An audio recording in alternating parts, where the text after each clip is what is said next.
জান্নাত থেকে বাইরে ফেলে দেওয়ার পথ, অর্থাৎ দুনিয়াতে নিয়ে আসার পথ, দুনিয়া তাদের চালিয়ে নিতে হবে।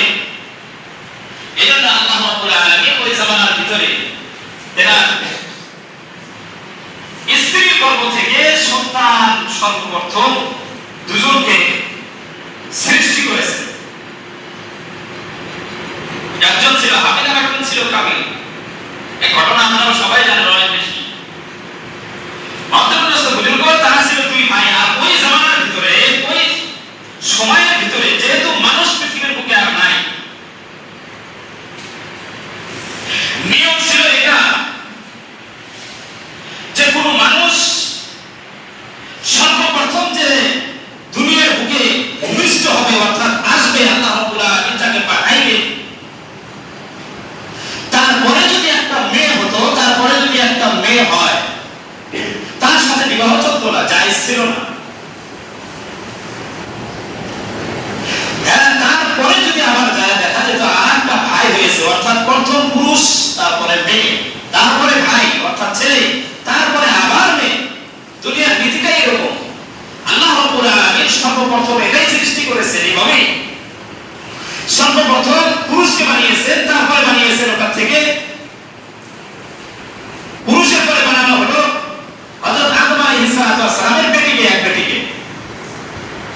তারপরে বানানো হলো হযরত হাবিলকে, কাবিলকে। আর ওই জামানার ভিতরে শরীয়তের নিয়ম ছিল বড় যিনি হবে তিনি সবথেকে ছোট মেয়েকে বিবাহ করবেন। আর যে মাধ্যমিক সেকেন্ড ভাই হবে, মানে দ্বিতীয় নম্বর ভাই যে হবে, ও পূর্ব মানে অর্থাৎ বড় যে মেয়েটা আছে তার সঙ্গে বিবাহ হবে। এই যে হযরত আদম আলাইহিস সালামকে বানানোর পর তেনাকে যেটা শরীয়ত দেওয়া হয়েছে, এই শরীয়তের ভিতরে আল্লাহ রাব্বুল আলামিন মানুষ এবং জিন জাতিদেরকে উদ্দেশ্য করিয়া, উদ্দেশ্য একটাই, মানুষ এবং জিন জাতিকে আল্লাহ রাব্বুল আলামিন চায় যে তারা যেন ইবাদত বন্দেগী করে। এজন্য হুকুম, শরীয়তের হুকুম, প্রত্যেক নবী রাসূলের জন্যই নামাজ ফরজ। শুধু কি নবী রাসূলদের জন্য? প্রত্যেক নবী রাসূলের জন্য নামাজ ফরজ। তার পাশাপাশি প্রত্যেকটা মানুষের উপরে, জিন্নাত এবং ইনসান, মানুষ যারা আছে তাদের উপরেও নামাজ ফরজ। কেন ফরজ? আল্লাহ রাব্বুল আলামিনের ওয়াদা, হুকুম। আল্লাহ রাব্বুল আলামিন ইবলিসকে হুকুম দিয়েছিলেন যে আদমকে সিজদা করো। ওই সময় ইবলিসের জন্য ইবাদত ওটাই ছিল যে তিনি আদম আলাইহিস সালামকে যেন সিজদা করে, এটাই ইবাদত ছিল তার জন্য। কোরআনে কারীমের ভিতরে এসেছে ফাসাজাদু, সমস্ত ফেরেশতা সিজদা করলো ইল্লা ইবলিস। বাস,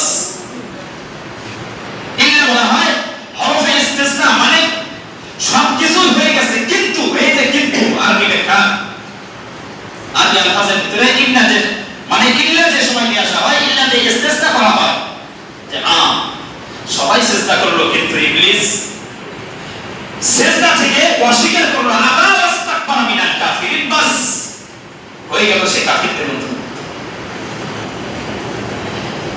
ইবলিস তো আল্লাহ রাব্বুল আলামিনের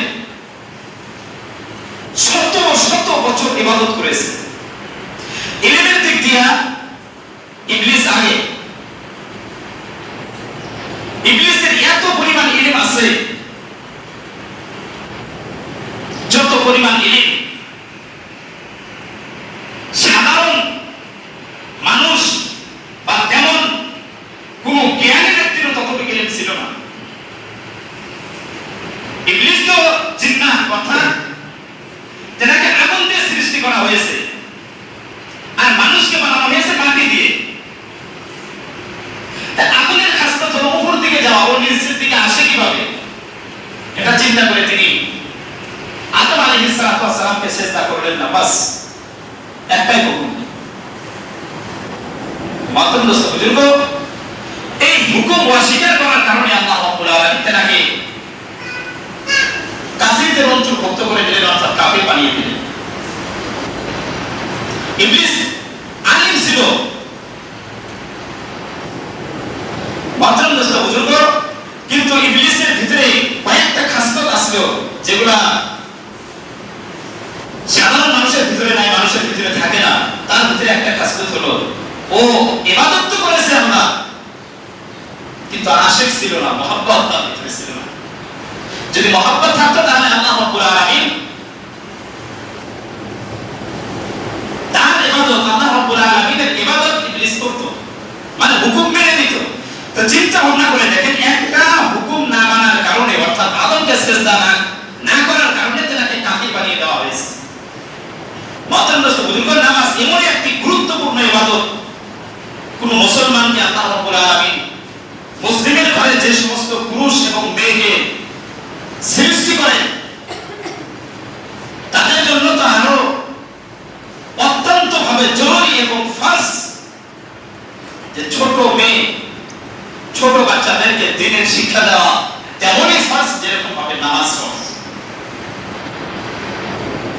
মাত্র বুজুর্গ, আল্লাহ রাব্বুল আলামিনের ইবাদত, এজন্য আল্লাহ রাব্বুল আলামিন মানুষ এবং জিন জাতিকে তার ইবাদত বন্দেগী করার জন্য বানিয়েছে, তাছাড়া আর কোনো কারণ নাই। দুনিয়ার যত সামান বস্তু আছে সমস্ত বস্তুকে তোমার গোলাম বানিয়ে দেওয়া হয়েছে, আর তোমাকে বানানো হয়েছে আল্লাহ রাব্বুল আলামিনের গোলাম।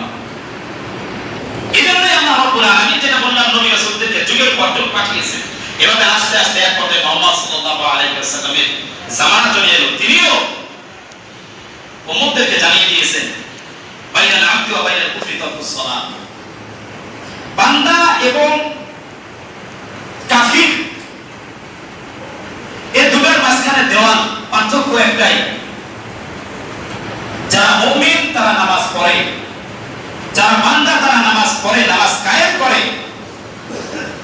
আর যারা আল্লাহ রাব্বুল আলামিনের বান্দা না অর্থাৎ কাফির তারা নামাজ পড়ে না।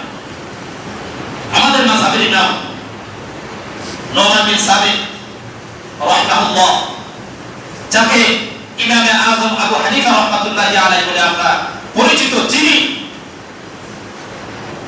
তিনি বলেছেন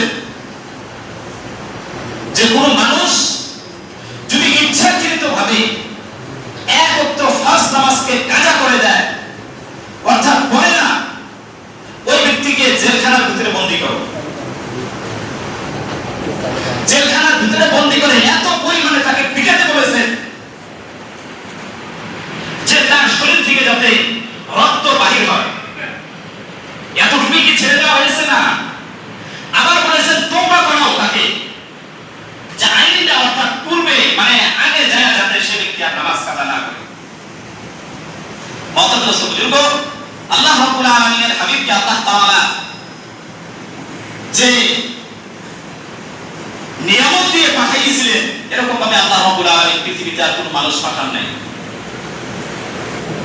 মহতরম বুজুর্গ, সেই নবী আমাদের কাছে যে আয়াতগুলো, হাদিসগুলো পৌঁছে দিয়েছে, নামাজের ভিতরে কিছু না কিছু তো একটা আছে, অবশ্যই আছে।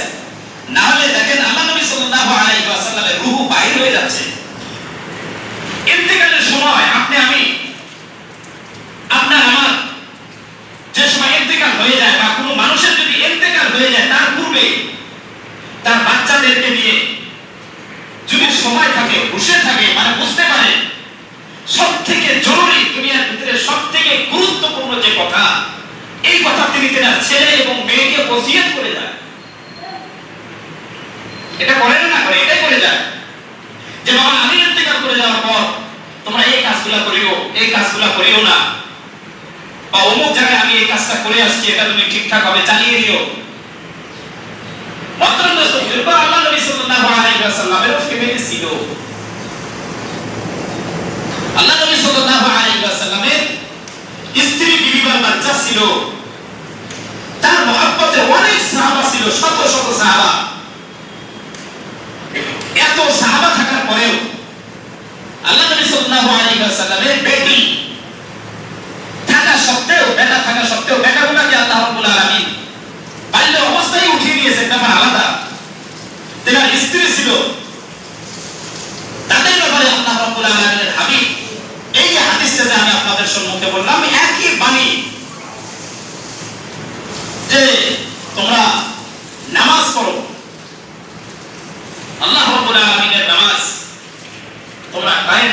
আসসালাত আসসালাত আসসালাত ওয়া মা মালাকাত আইমানুকুম।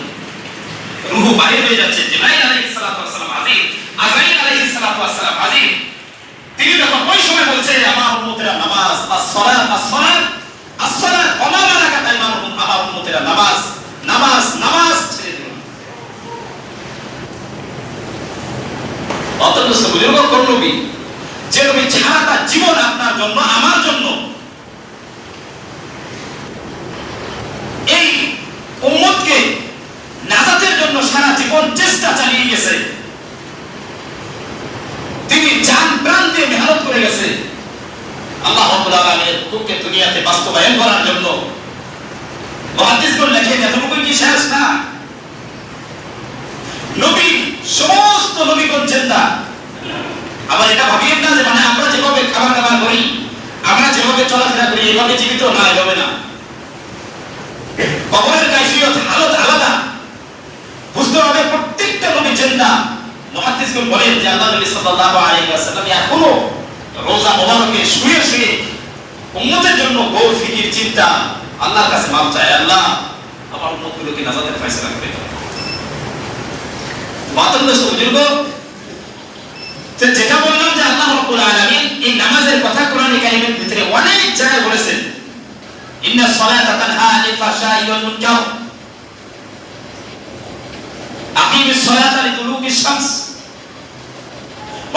বুজুর্গ, জুমার দিনের কথা বলা হয়েছে, ইয়া আইয়ুহাল্লাযীনা আমানু ইযা নুদিয়া লিস-সালাতি মিন ইয়াউমিল জুমআহ ফাসআউ ইলা যিকরিল্লাহি ওয়া যারুল বাই'আ। ইয়া আইয়ুহাল্লাযীনা আমানু, হে বিশ্বাসীগণ, যারা আমাকে এক বলে বিশ্বাস করেছো, দুনিয়ার সবাইকে বলা হয় নাই, যারা মুমিন তাদেরকে বলা হয়েছে ইয়া আইয়ুহাল্লাযীনা আমানু, ইয়া আইয়ুহাল্লাযীনা আমানু ইযা নুদিয়া লিস-সালাহ মিন ইয়াউমিল জুমআহ, যখন জুমার দিনে আযান হয়ে যায়, নামাজের ডাক চলে আসে, ফাসআউ ইলা যিকরিল্লাহি ওয়া যারুল বাই', তো আল্লাহ রাব্বুল আলামিনের জিকিরের দিকে তোমরা ধাবমান হও, মানে তীর গতিতে কাজকর্ম ছেড়ে দিয়ে আল্লাহ রাব্বুল আলামিনের হুকুমকে পালন করার জন্য তোমরা মসজিদের দিকে আসো। ইয়া আইয়ুহাল্লাযীনা আমানু ইযা নুদিয়া লিস-সালাতি মিন ইয়াউমিল জুমআহ ফাসআউ ইলা যিকরিল্লাহি ওয়া যারুল বাই'। জিকির অর্থ এই জায়গার ভিতরে মুফাসসিরগণ বলেছেন নামাজ, নামাজ কায়েমের জন্য তোমরা মসজিদের দিকে আসো। বুঝতে বোঝা গেল যে একটা মানুষের জীবনে যদি নামাজ না থাকে, ওই মানুষের কোনো বিন্দু পরিমাণও দাম নাই। এজন্য আল্লাহ রাব্বুল আলামিন বলেন, আলিমাত নাফসুম মা কদ্দামাত ওয়া আখারাত, যদি দুনিয়ার বুকে আল্লাহ রাব্বুল আলামিনের হুকুমকে না মেনে আমি আপনি কবরের ভিতরে চলে যাই, তাহলে সেদিন টের পাবো আলিমাত নাফসুম মা কদ্দামাত ওয়া আখারাত, আমরা সামনে